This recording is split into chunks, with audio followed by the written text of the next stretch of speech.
Hello, good afternoon. Thank you for joining us.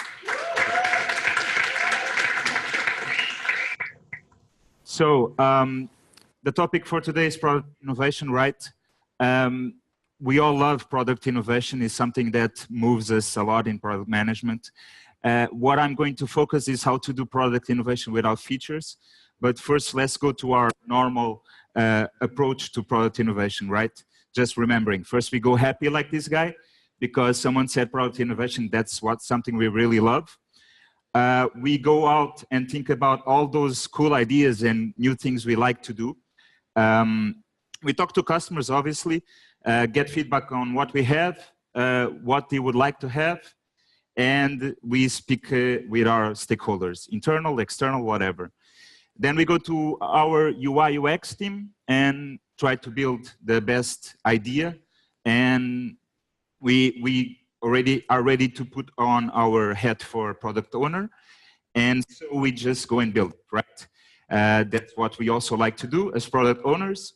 And we have our own factory, which can be a waterfall factory, it can be an agile, Scrum, Kanban, and we can have product management, we can have project management, or program management, right? It's just the best factory to fit our product or our customers. Then we just, after building it, we just ship it to our customers.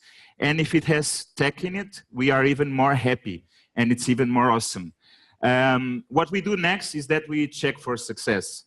We measure the common KPIs, like how many customers are actually using it. Are they really using it? So how regularly they are using it? And did we get some CSAT change? We go and speak to our customers with the direct sessions for feedback. And if we did well, we get a lot of customers on our features, right? We have success. If we don't, we go like John Travolta and we find that there are no customers using it at all, right? It can also happen. But then we go back to the feedback loop and get it better. So in all this process, what I feel that we are sometimes missing is actually that it's all about the money. We actually know that. We bring business value into our features. We try to track it with that measuring of success. So how well are we monetizing these features? And then the question is, did we think about, is this actually our best market? So are we bringing our product to the best market where we would get more money? Are we pricing it correctly? And do we really need a lot of these features and choices for our customers? So that's why I'm going to talk to you about how I experienced doing product innovation with changing no features in product, just looking at two different approaches. I know it's not that happy to do this.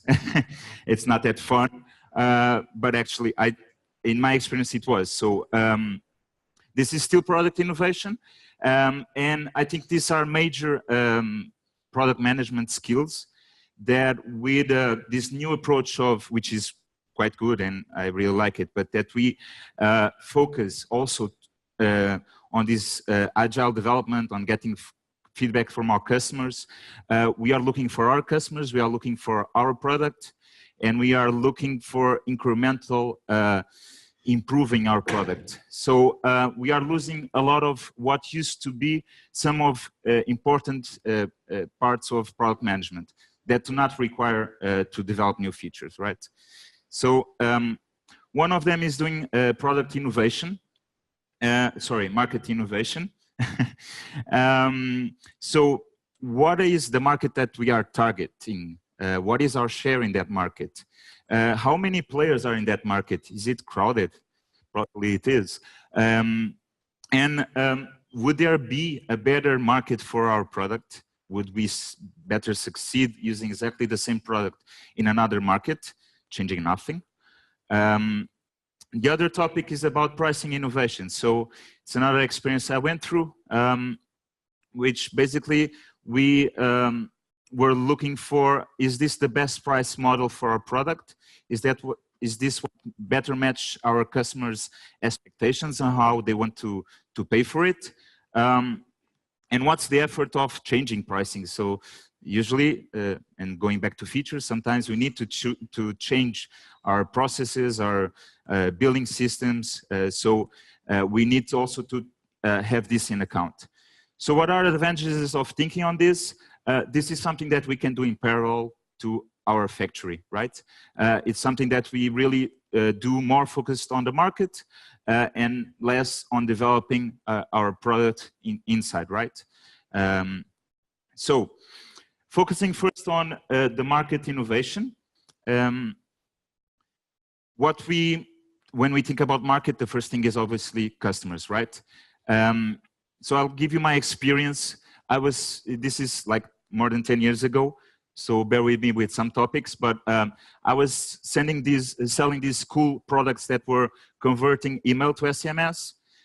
We use it to do digital marketing, but other stuff as well. And we even had a very cool, innovative product, which was converting fax. Some of you maybe don't know what is fax, but we were converting fax to email and back forth. So these were very complex products for my company, a telecom company. So I had to go directly to the customers. And the customers that were more likely to buy this kind of products were more innovative companies. And so it was more on the SMB market. So that was the type of customers that I was visiting. I was doing sales engineer type of selling these products, my own products, because they were complex, right? But it was very good opportunity to get feedback from the customer. And I was not looking especially for feedback on these products. I was looking more broadly. And that's something also very important to do. When we are, for example, at Talkdesk, we do various different spaces of products in Talkdesk. And if you only look for feedback on our area of product, we may be missing a lot of things. So I was hearing from these customers a lot about these products are great because they will get a lot of, they will give a lot of help to people that are very focused on interacting with the external world and with the internal world, and they will save them a lot of time. And I was hearing this on SMB customers, right? And I was thinking on my main product, which was and also is, but at the time was also a call center, right? And I was hearing that, so they want to manage interactions, right? I had a contact center that dealt with voice and email. So the reason why I was actually selling these other products was that I wanted to add channels to the contact center. So the way I did it was, so I want to add fax and SMS, I convert them to email, and they work on the call center, right? Which was great, and then we also sold them as individual products. And I thought, how can I help these other companies also using this product? Because it seemed that they really needed it. But it's a very expensive product for companies like with 20 people to buy. So that was the main issue, was the price of the product. And also I was starting to think, and we are selling this call center. We have, I don't know, imagine 10% of the market share because there are so many players there, even if our product is great. And we invest a lot on R&D with high costs, but it's such a big market, but so crowded that we can't get as much money out of it as we wanted. And then I was looking at this other market and I would go like, it's like also good because it's not as much money, but there's no one there almost, right? We always try to find solutions for our problems. So there were other players that were not contact centers, but trying to solve the same issues. And this was how we found that it makes all the sense to try to do something here, right? So how did we solve this? So we were selling boxes, not this one, but we were selling boxes. That's what we did. Very cool stuff, not software. Well, software inside. But we had to sell the box for this to work. And this was expensive, right? And so what we did was, okay, let's bring it to our cool data centers. And then we thought, okay, what can we do? Well, this is the same product. It's not a multi-tenant product, so we cannot put a lot of customers in it. Well, not more than one. And there's no features. no new features here, right? So what we could do is that we can slice it. How could we slice it? Well, we thought on various approaches, and the approaches where we got is that, okay, let's take some features out so the customer cannot manage the call center. We'll have to do it. And they can only have like 1 or 2 teams, depending. So it was very narrowing features, actually, not creating new ones. And because we were selling this in slices, like cutting the box in half or more, we could do a good price for it, right? And we started winning a lot of deals with this. So it was almost no one there. So it was easy to win these deals. The customer would go, great, that's what I needed. But the issue was keeping up with the growth. So we would have to buy more boxes, more data centers if needed, and we would have a lot of people doing the admin, right? So it was not just, it was not sustainable, right? But it was at least a very easy way to attend this market. And we did make a lot of success and money on this, right? So this was back in 2006. And just a side note here, because I work now on Talkdesk. And in 2011, so 5 years later, Tiago Paiva and team, they were doing more or less the same type of market innovation. So they thought on contact centers to a very expensive solution, big customers. There's no one on the SMB. Now they also did some product and tech innovation. They invested in it. They moved it to cloud, and they were targeting the global market, right? So this is another way to do product innovation, once again, and creating no features. Actually, in this case, we just took some out, right? So main takeaway, always think whenever you're on your products, if it makes sense to be selling to this market, if it's the best one for your product.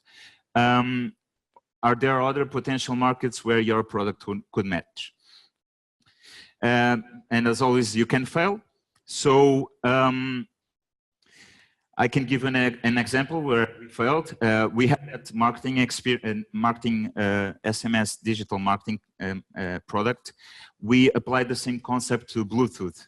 Bluetooth at the beginning was not very friendly for users. So you could receive Bluetooth from everyone. It was not blocked. And whenever you would pass in front of a store, you would receive some marketing about that store.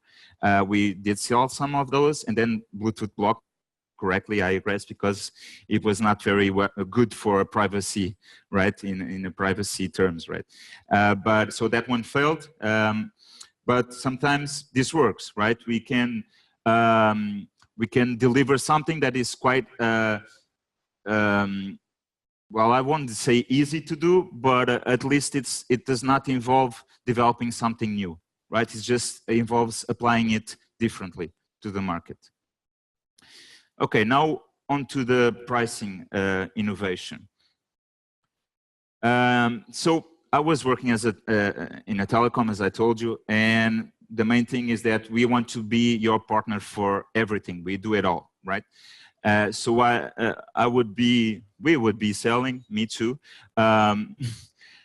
the internet access, VPN access. We will be selling boxes, a router, switch. We would be saying, oh, we can do the cabling of your office also. And we can give you more boxes, and we can give you laptops and fixed phones, mobile phones, and then there's the mobile minutes, the fixed minutes. And okay, we can also sell you software. Now we sell you software also. And this is still very simple.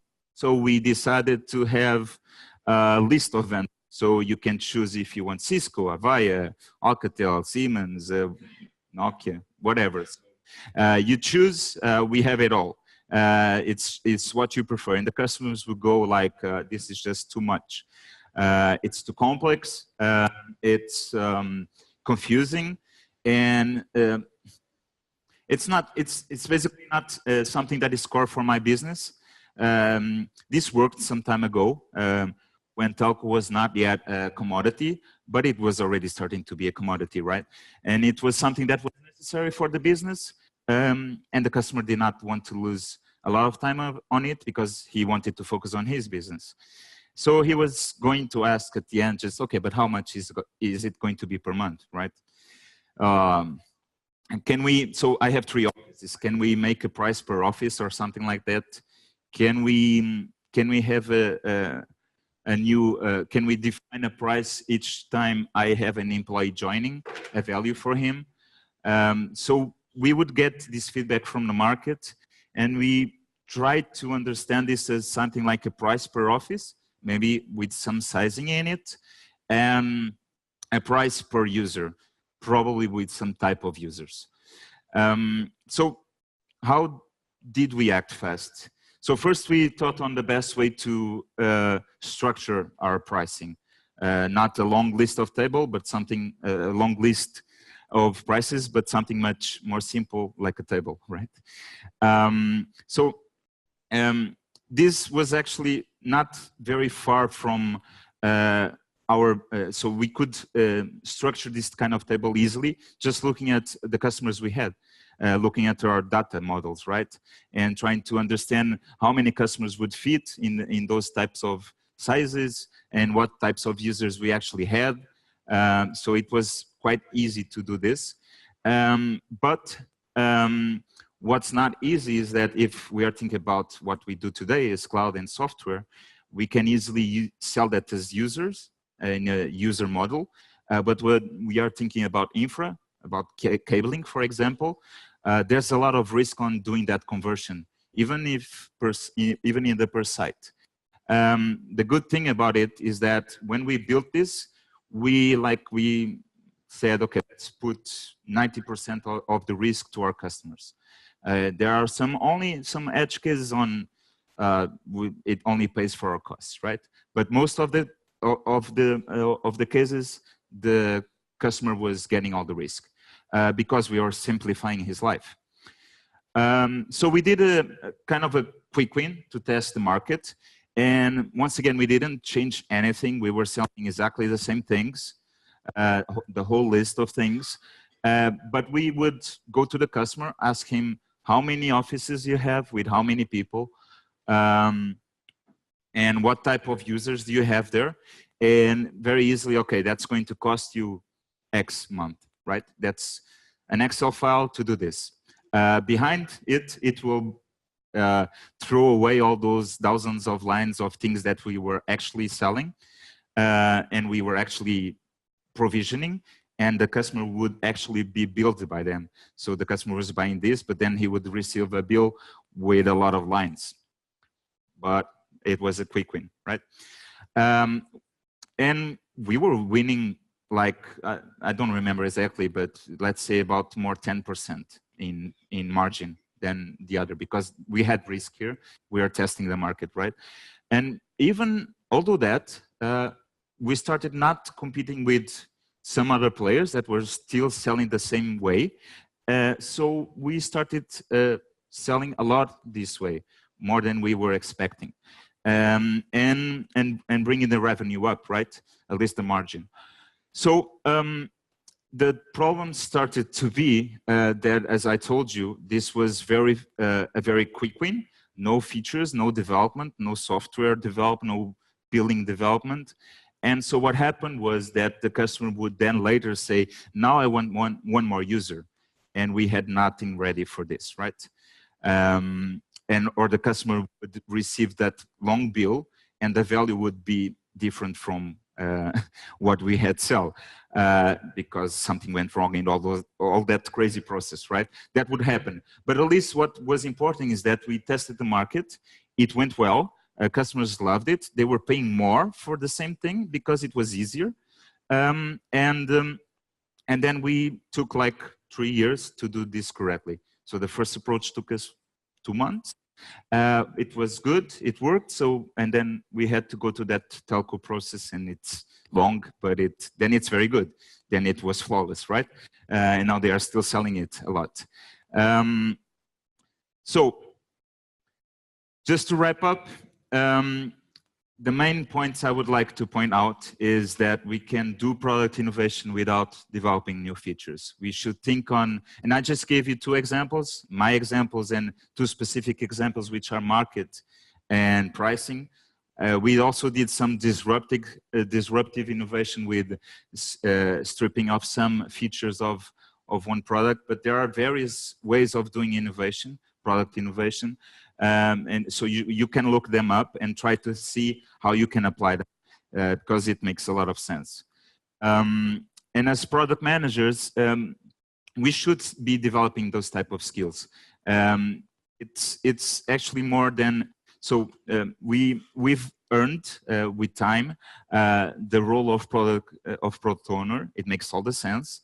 But sometimes it narrows our mind too much to the product we are developing, to doing incremental delivery, right? And focusing just on our concrete customers. So that's it. Thank you very much.